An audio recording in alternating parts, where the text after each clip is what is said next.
Hi everyone, in this video I will explain some concepts which are related to elastic properties of materials.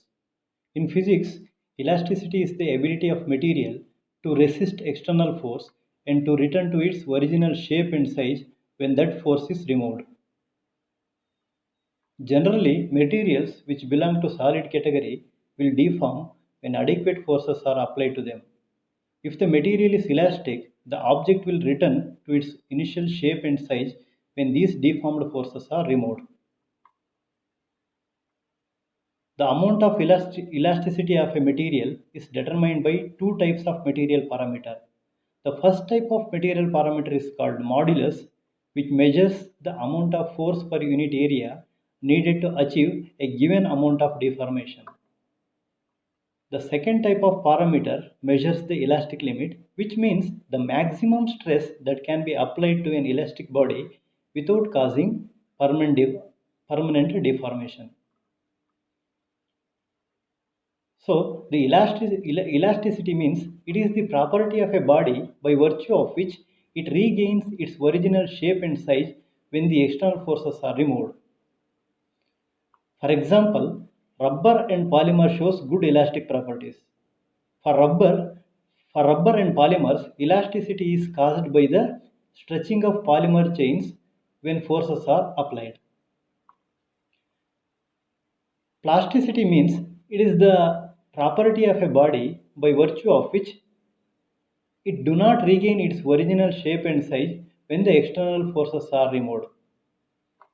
For example, when ductile material is stretched, it does not exhibit elastic nature. Instead, it undergoes permanent deformation. Next is importance of elasticity in engineering applications. In the construction of various structures like bridges, columns, pillars, and beams, one should have knowledge of strength of the materials. While constructing the bridge, material used for construction should withstand load of the traffic. While constructing the crane used to lift the load, it is kept in mind that extension of rope does not exceed the elastic limit of the rope. Next concept is stress.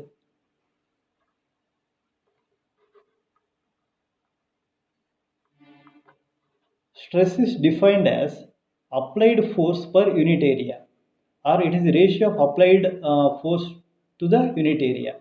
There are three types of stress: longitudinal stress, volume stress, and shear stress.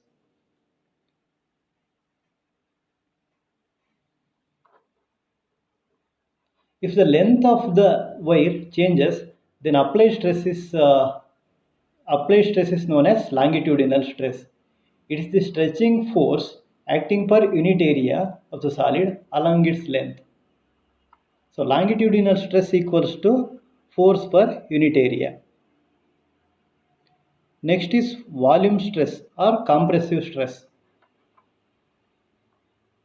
If the volume of the solid changes, then applied stress is volumetric stress. It is the force per unit area acting normally all over the body. Compressive stress equals to force per unit area. Next is shear stress or tangential stress. It is the force acting tangentially per unit area on the surface of a body.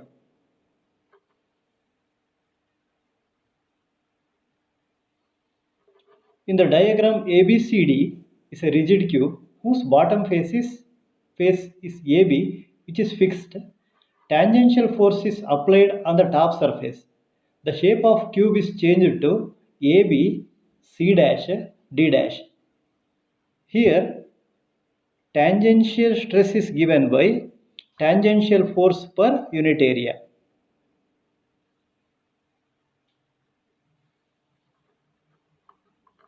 Next concept is strain. Strain is it is a change in dimension, ratio of change in dimension to the original dimension. Again, there are three types in strain. So tensile strain, volume strain, and shear strain. Tensile strain is ratio of change in length to original length. Here change in length is small l, original length is capital L. So therefore longitudinal strain or tensile strain equals to small l divided by capital L. Next, volume strain means it is the ratio of change in volume to original volume. So volume strain equals to small v divided by capital V. So in this diagram, capital F represents normal force. Also, shear strain, which is denoted by theta, shear strain is given by a tan theta. In the diagram, tan theta equals to opposite side by adjacent side, or CC dash divided by AC, approximately theta. For small angle, tan theta is approximately equals to theta equals to CC dash by CA, or equals to x by L. Next, we will move on to effect of stress, temperature, annealing and impurity on elasticity. So continuous stress always decreases the elasticity.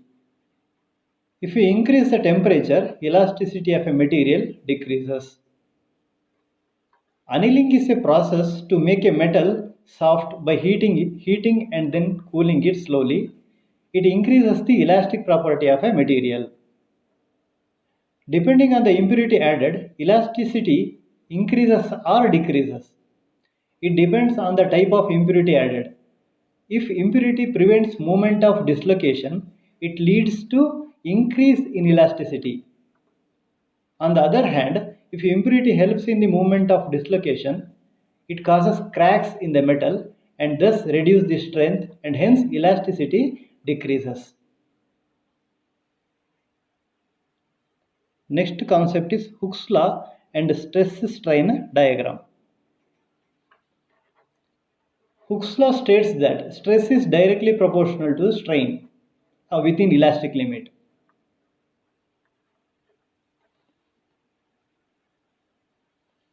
If we plot a graph between stress and strain, we get a curve called stress-strain diagram. In the diagram, Hooke's law holds good only for straight line OP. The point P is known as elastic limit.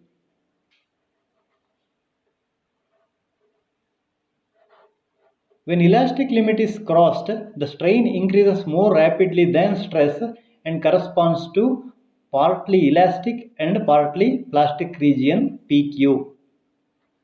Here point Q is the yield point. After this, the body does not come back to its original position of rest and acquires a permanent residual strain. The region Q to S is known as plastic region.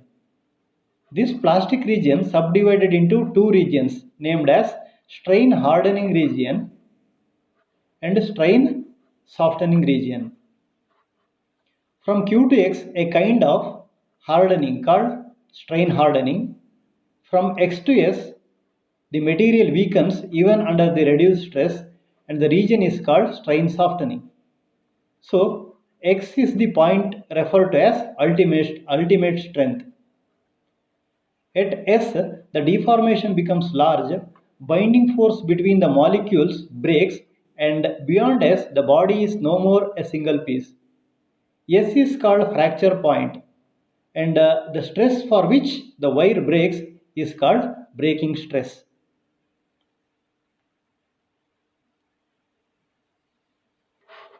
Next is modulus of elasticity and its types.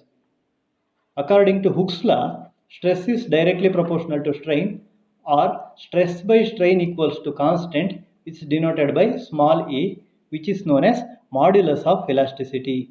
Again, there are different types of modulus of elasticity: Young's modulus, rigidity modulus, and bulk modulus. Young's modulus means it is a ratio of longitudinal stress to longitudinal strain, or Y equals to F divided by A, longitudinal stress F by A divided by strain small l divided by capital L. Rigidity modulus means ratio of tangential stress to tangential strain, or eta equals to F by A divided by theta. Bulk modulus equals to a ratio of volume stress to volume strain, or K equals to F by A divided by small v divided by capital V, or F by A equals to pressure, or capital P into capital V divided by small v.